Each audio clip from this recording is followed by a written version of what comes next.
In the quiet suburban neighborhood of Maple Grove, the sun was shining brightly on a Saturday afternoon, casting a warm glow over the neatly trimmed lawns and wooden fences.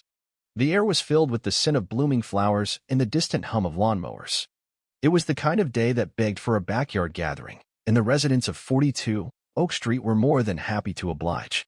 But what started as a casual get-together quickly spiraled into a chaotic scene that would be the talk of the town for weeks. At the center of the chaos was a hot tub, its water now of vibrant shade of purple, swirling with an unnatural hue that could only mean one thing: someone had gone overboard with the dye. The tub was packed with a group of young adults, their bodies smeared with the same purple dye that stained the water. They were laughing, splashing, and shouting over the thumping music coming from a speaker on the patio. Empty cups and snack wrappers littered the grass, evidence of a party that had been going strong for hours.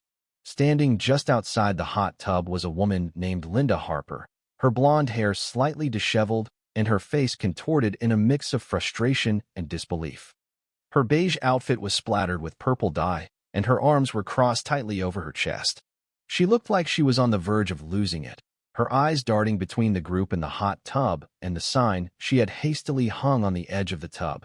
"Not your tub, not your party." The words were scrawled in bold black marker, a desperate attempt to regain control of the situation.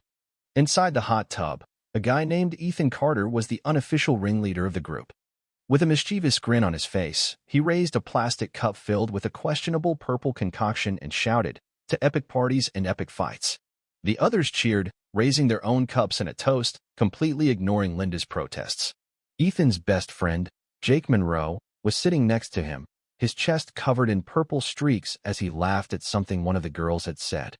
The group was a mix of college friends and neighbors, all in their early 20s, who had heard about the gathering through word of mouth and decided to crash it.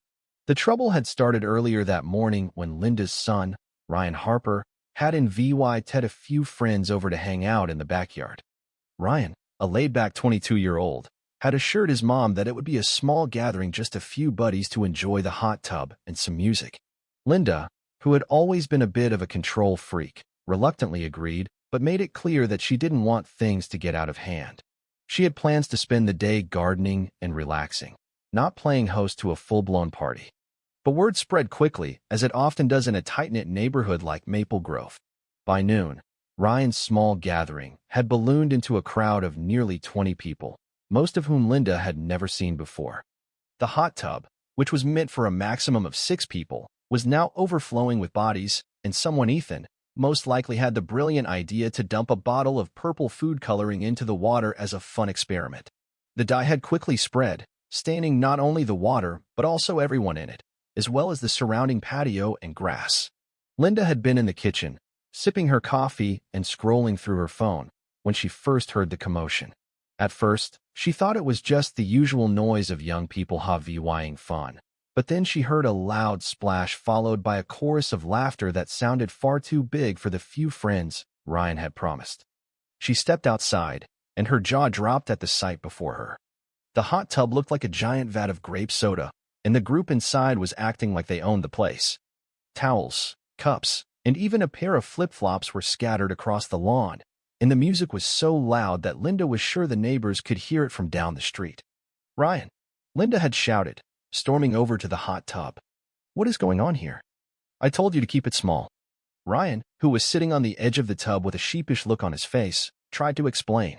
"Mom, I swear, I only invited a few people. It just got out of hand." "Out of hand?" Linda repeated, her voice rising. "This isn't your personal frat house, Ryan. And who are all these people? I don't even know half of them." That's when Ethan, ever the instigator, decided to chime in. "Relax, Mrs. Harper. We're just having a good time. You should join us, there's plenty of room." He gestured to the overcrowded hot tub with a smirk, clearly enjoying the chaos he had helped create. Linda's face turned red, and she pointed a finger at Ethan. "You. I don't even know who you are, but this is my house, and that is my hot tub. You're all getting out right now." The group in the tub erupted into laughter, clearly not taking her seriously. One of the girls, a brunette named Sophie Bennett, giggled and splashed some of the purple water in Linda's direction, adding more stains to her already ruined outfit. That was the final straw. Linda marched over to the shed, grabbed a piece of wood and a marker, and scribbled the sign that now hung on the hot tub. She wasn't about to let a bunch of rowdy 20-somethings ruin her day or her hot tub. As Linda stood there, glaring at the group, she couldn't help but feel a mix of anger and embarrassment. She had always prided herself on being the cool mom in the neighborhood, the one who let Ryan have his friends over and didn't hover too much. But this was too much, even for her. She glanced at the neighbors' houses, wondering if they were watching from their windows, judging her for letting things get so out of control. Meanwhile, Ethan and his friends were still HOA-ing the time of their lives. Jake leaned over to Ethan and whispered, "Dude, I think she's really mad this time. Maybe we should chill out." Ethan shrugged, taking another sip from his cup. "Nah, she'll get over it. Besides, this is the best party we've been to all summer. We're not Leah-ing until the sun goes down." But Linda had other plans. She pulled out her phone and started dialing her husband, Mark, who was at work but needed to know what was happening. "Mark, you need to come home right now," she said as soon as he picked up. "Ryan's friends have taken over the backyard, and they've dyed the hot tub purple. I can't deal with this alone." Mark sighed on the other end of the line. "Purple?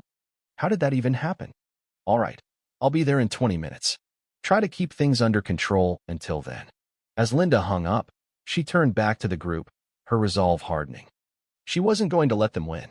She marched over to the speaker, unplugged it, and tossed it onto the grass, earning a chorus of groans from the partygoers. "Party's over," she shouted. "Everyone out of the tub, now." The group finally started to take her seriously, slowly climbing out of the hot tub, their purple-stained bodies dripping onto the patio. Ethan, still grinning, gave Linda a mock salute as he grabbed a towel. "Thanks for the memories, Mrs. Harper. We'll be back next weekend." Linda glared at him, but deep down, she couldn't help but laugh at the absurdity of it all. Maybe, just maybe, she'd have a story to tell at the next neighborhood barbecue. But for now, she had a hot tub to clean and a son to ground.